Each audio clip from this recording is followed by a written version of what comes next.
Berbahagialah mereka yang menjadi musuh-musuh setan, tetapi celakalah mereka yang menjadi teman-teman setan. Bagaimanapun juga di dalam kehidupan ini, apabila orang telah memproklamirkan bendera permusuhan kepada kita, maka kita tentu seharusnya bersikap waspada dan mawas diri. Demikian juga iblis dan seluruh bala tentaranya yang terdiri daripada setan-setan. Mereka telah mengibarkan bendera permusuhan kepada Nabi Adam dan anak cucunya, kepada kita umat Rasulullah sallallahu alaihi wasallam. Akan sengsara dan celaka jika kepada iblis dan setan yang telah nyata-nyata mengibarkan bendera permusuhan itu kita mengadakan toleransi, mengadakan kerjasama, dan menjadi budak yang memperturutkan kemauan daripada iblis dan setan. Siapa yang menjadi musuh-musuh setan dalam kehidupan ini? Inilah pertanyaan berikutnya yang diajukan oleh baginda Rasul kepada iblis. Hai iblis, kalau teman-temanmu adalah seperti yang telah engkau jelaskan tadi, sekarang cobalah beritahu saya, siapa di antara umatku yang menjadi musuhmu dalam kehidupan ini? Atas pertanyaan ini iblis laknatullah menjawab, ya Rasul, musuh-musuhku di antara umatmu, pertama anta ya Muhammad. Musuhku yang pertama adalah engkau, wahai Muhammad. Kenapa iblis mencatat Nabi Muhammad sebagai tokoh nomor 1 dalam deretan musuh-musuhnya? Mudah difahami. Pertama, keberadaan Rasul merupakan rahmah lil alamin, rahmah bagi lingkungan. Yang kedua, beliau berfungsi menyelamatkan manusia dari tempat yang gelap gulita, dari tempat kesesatan menuju tempat yang terang benderang penuh berisi petunjuk dan hidayah dari Allah Subhanahu wa taala. Maka menurut iblis, inilah manusia perintang pertama atas segala daya dan usahanya menggelincirkan manusia ke jalan yang dimurkai oleh Allah Subhanahu wa taala. Kalau kita baca sejarah, risalah yang dibawa oleh Nabi Muhammad ini memang merupakan risalah yang membawa rahmah bagi alam sekitarnya. Ada sedikit perbedaan dengan risalah-risalah sebelum beliau. Sepertinya risalah yang dibawa oleh para rasul terdahulu itu mempunyai efek yang langsung pada kehidupan di dunia ini. Nabi Nuh misalnya menyampaikan agama.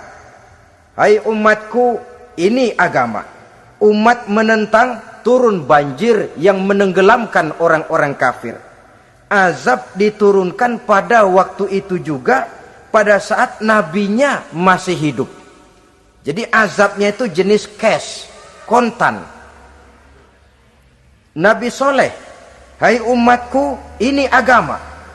Mereka menolak, turun gempa bumi yang amat hebat menggulung orang-orang kufur. Nabi Musa, hai umatku, ini agama. Mereka menolak, sebagian ditenggelamkan di Lautan Merah, sementara sebagian lain dikutuk menjadi monyet-monyet yang hina, seperti diceritakan dalam Al-Quranul Karim. Lain dengan Rasulullah Sallallahu Alaihi Wasallam. Bagaimanapun kurang ajarnya umat yang dihadapi oleh beliau, bagaimanapun menentangnya jamaah yang dihadapi oleh beliau, azab tidak turun sepanjang beliau masih hidup. Ini merupakan jaminan dari Allah, wa ma kana Allahu liyu'azzibahum wa anta fihim. Allah sama sekali tidak akan menurunkan azab selama engkau wahai Muhammad masih hidup di tengah-tengah umatmu.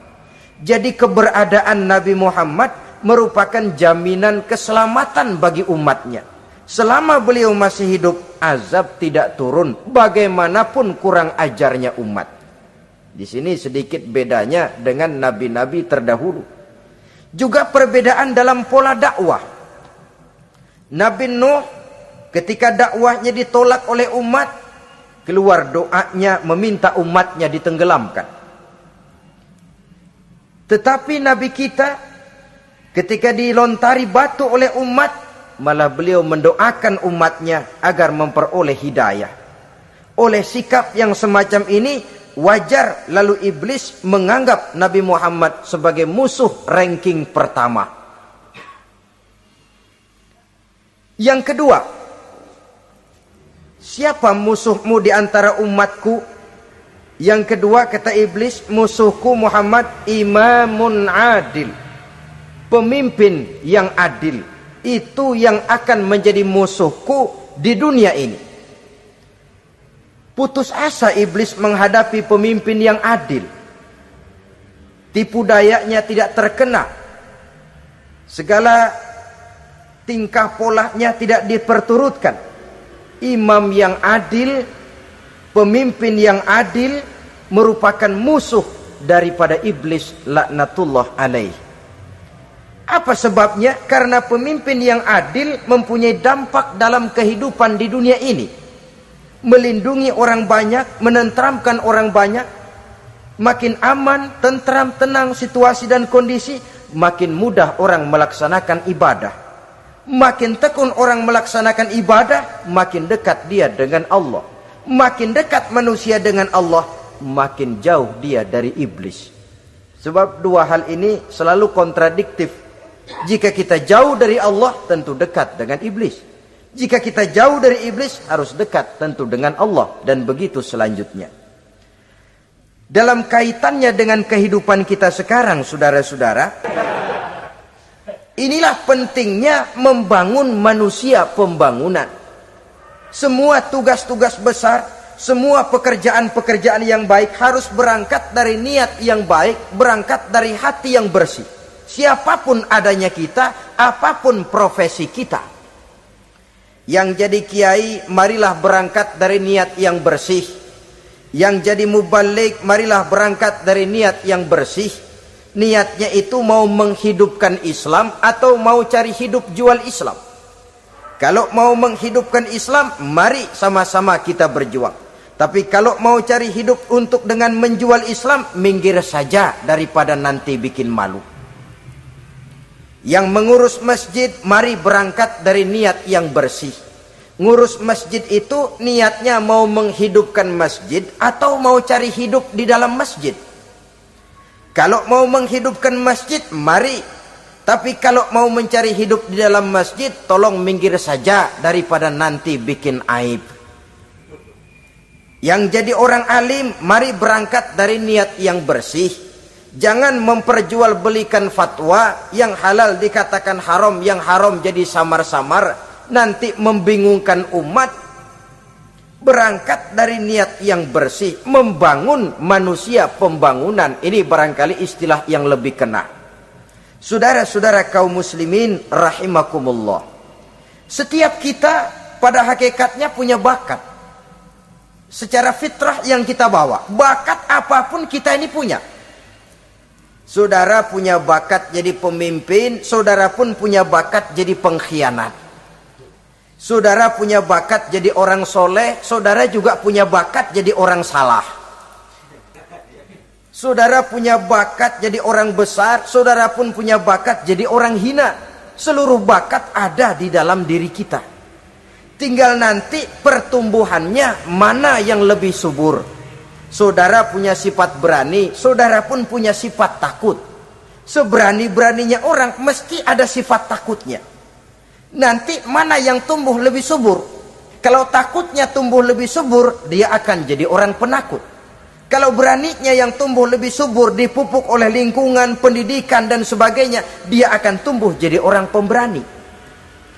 Oleh karena itu, agama merupakan lingkungan yang subur untuk menumbuhkan benih-benih yang baik yang kita bawa bersamaan dengan lahirnya kita ke alam dunia ini.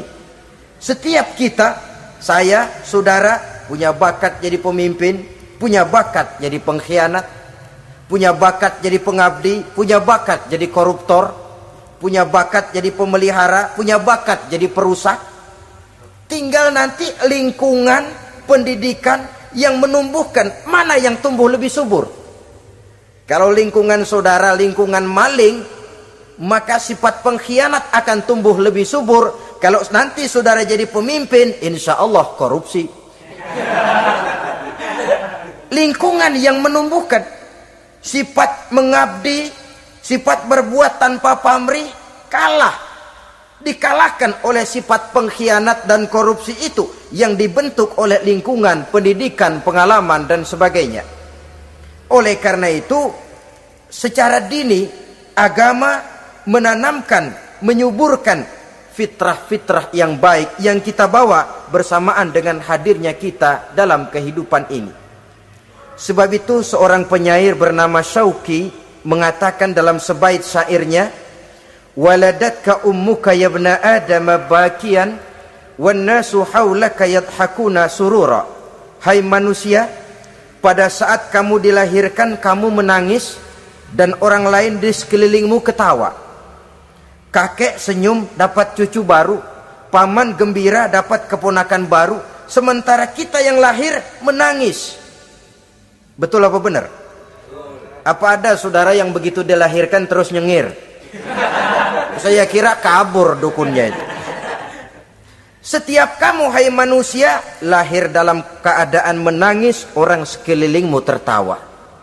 Karena itu katakan kepada mereka yang senyum di sekelilingmu, hai manusia, pada saat saya dilahirkan saya menangis dan kamu semua tertawa.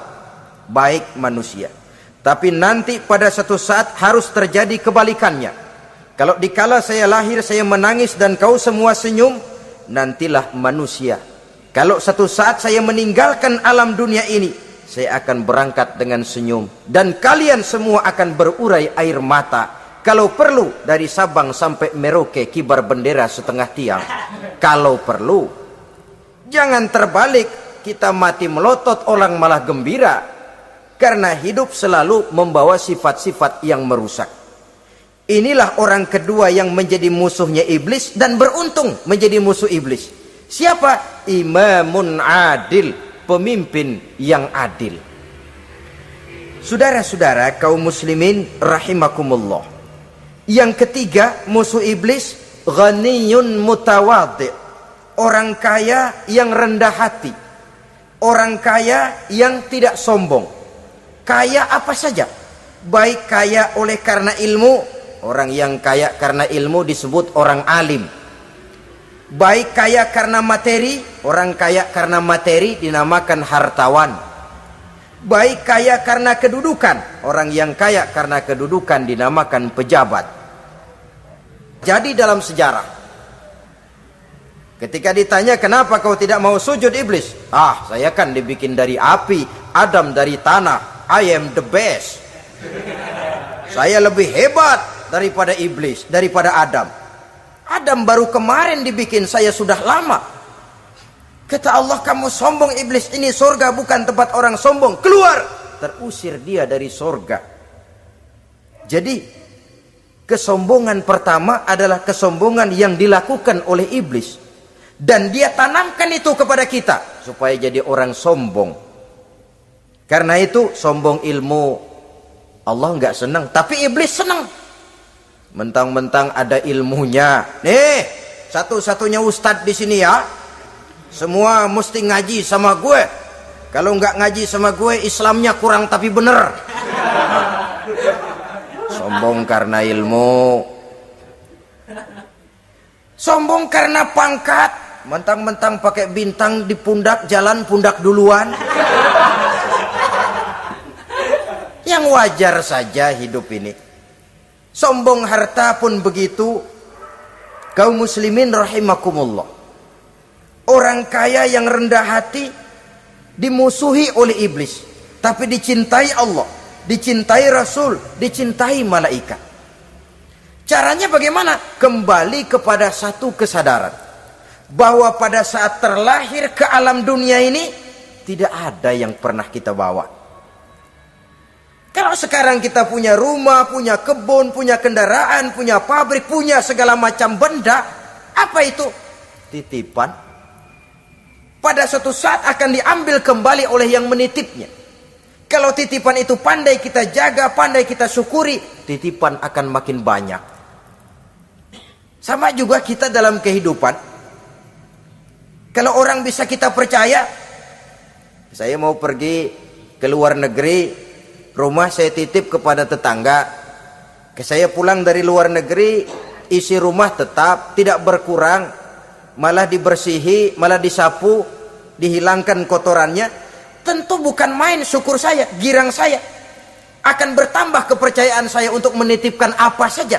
Ini makna la in syakartum la azidannakum wa la in kafartum inna azabi lasyadid. Kalau kamu pandai bersyukur, aku tambah nikmat. Tapi kalau kamu ingkar, azabku teramat pedih. Artinya apa? Nikmat bisa berubah menjadi azab kalau kita tidak pandai mensyukurinya.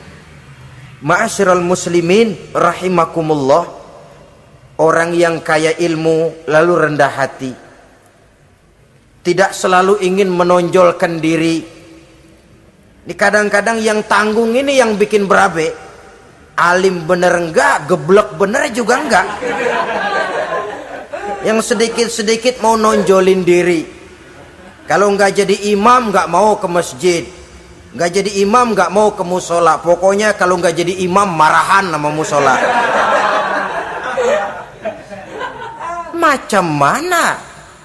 Saudara-saudara kaum muslimin, rendah hati, tidak selalu ingin menonjolkan. Sebab orang yang selalu ingin menonjolkan dirinya biasanya orang yang kekurangan kepercayaan kepada kemampuan dirinya sendiri. Dia selalu ingin dinomorsatukan, dia selalu ingin ditempatkan pada ranking teratas. Dia tidak percaya diri.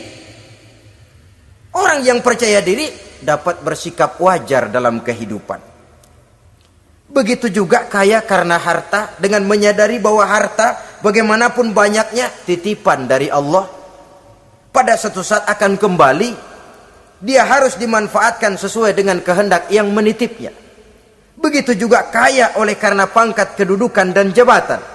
Pada suatu saat jabatan itu akan hilang dari diri kita. Karenanya sering saya jelaskan bahwa pangkat di dunia ini yang paling tinggi pensiun. Titel yang paling akhir almarhum. Saudara setuju atau tidak, titel itu akan saudara dapat. Bagaimanapun kita cinta kepada pangkat, kedudukan, entah pada akhirnya satu saat akan sampai kepada posisi yang namanya pensiun.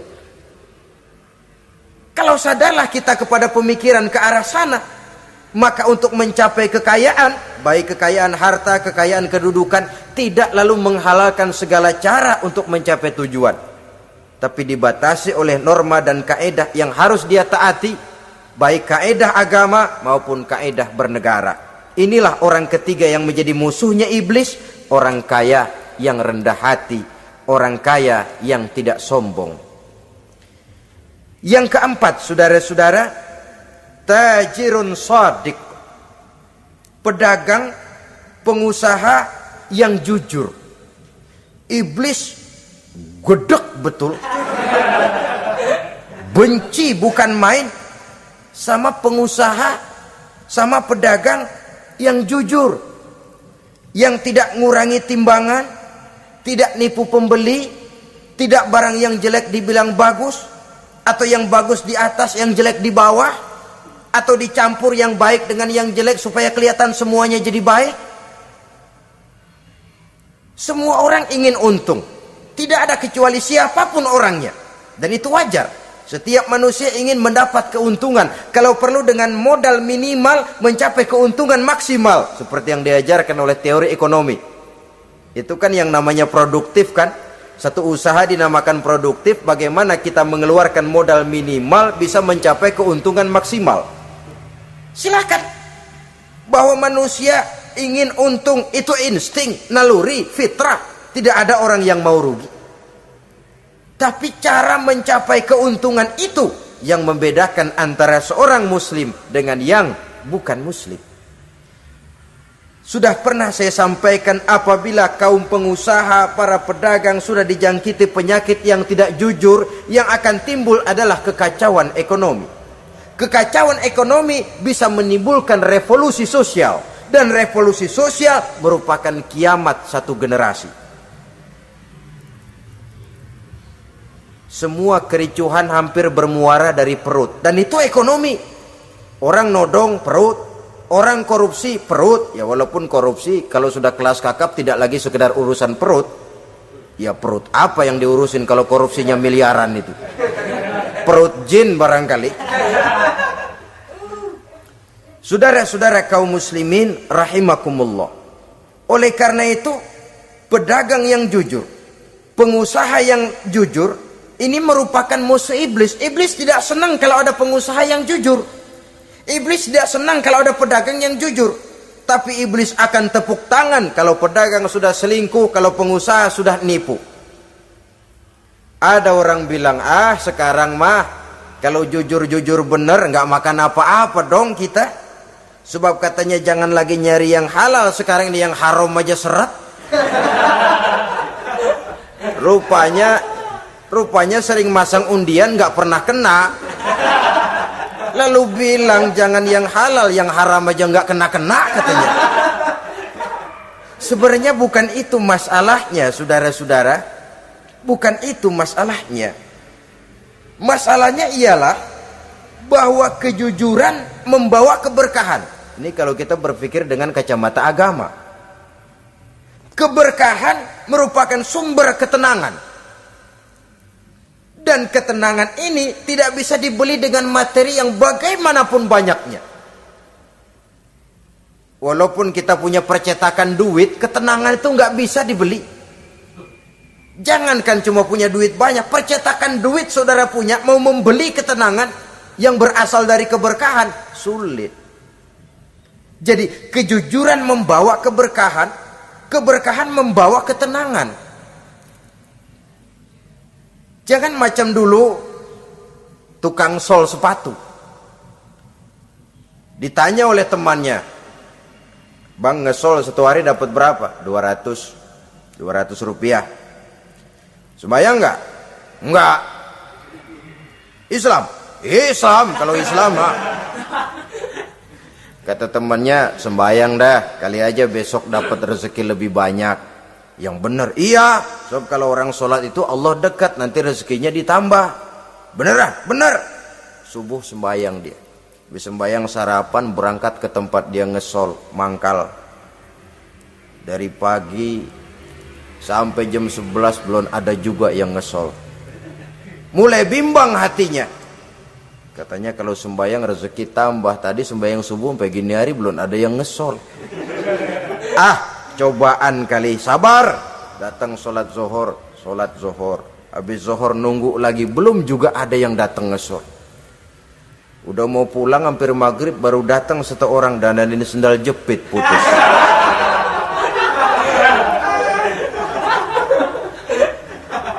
Sudah bayar 25 rupiah, pulang dia si tukang sol ini, ketemu sama temennya yang nyuruh sholat tadi. Ditanya, bagaimana penghasilan ini hari? Apa dijawab? Gua kapok deh sembahyang.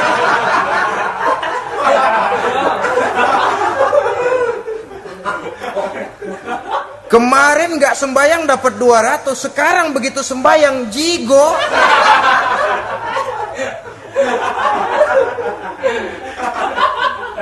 Dia tidak sadar bahwa dari kacamata agama 25 rupiah yang membawa berkah jauh lebih baik ketimbang 200 uang panas. Dari kacamata agama 25 rupiah yang membawa berkah lebih baik daripada 200 rupiah tapi panas. Sebab panas menjauhkan kita dari ketenangan. Itulah sebabnya maka pedagang yang jujur, pengusaha yang jujur menjadi musuh setan dan beruntung. Sekarang jadi pengusaha jujur-jujur nggak dapat proyek, Pak. Kalau nggak bisa semir semur. Padahal agama sudah menjelaskan ar-rashi wal murtashi finnar. Orang yang nyogok dan orang yang disogok dua-duanya neraka. Kenapa? Join termasuk ta'awanu 'alal ismi wal udwan. Bertolong-tolongan dalam berbuat dosa dan kesalahan. Kalau hadiah, lain hadiah. Kalau sodako, lain sodako. Tapi yang namanya semir, suap, ar-rashi wal murtashi finnar. Saudara-saudara kaum muslimin rahimakumullah. Jadi pedagang yang jujur, pengusaha yang jujur merupakan salah satu roda perekonomian. Kegoncangan ekonomi akan menimbulkan dampak sosial yang sangat luas dan kompleks. Yang pada giliran puncaknya, dampak paling negatifnya, dia sanggup menggerakkan terjadinya revolusi sosial. Bukankah sebagian besar gerak hidup manusia dimotivasi oleh keinginan untuk mempertahankan kelangsungan hidup? Dan kelangsungan hidup artinya mulut. Mulut itu artinya perut, dan itu artinya makan. Setelah itu mungkin baru pangan, baru sandang, baru dia berpikir pakaian dan sebagainya. Jadi karena dia merupakan penggerak roda ekonomi, pedagang yang jujur, pengusaha yang jujur mutlak diperlukan dalam kehidupan ini. Sebab sekali lagi, kejujuran akan membawa keberkahan, keberkahan memberikan ketenangan dalam kehidupan.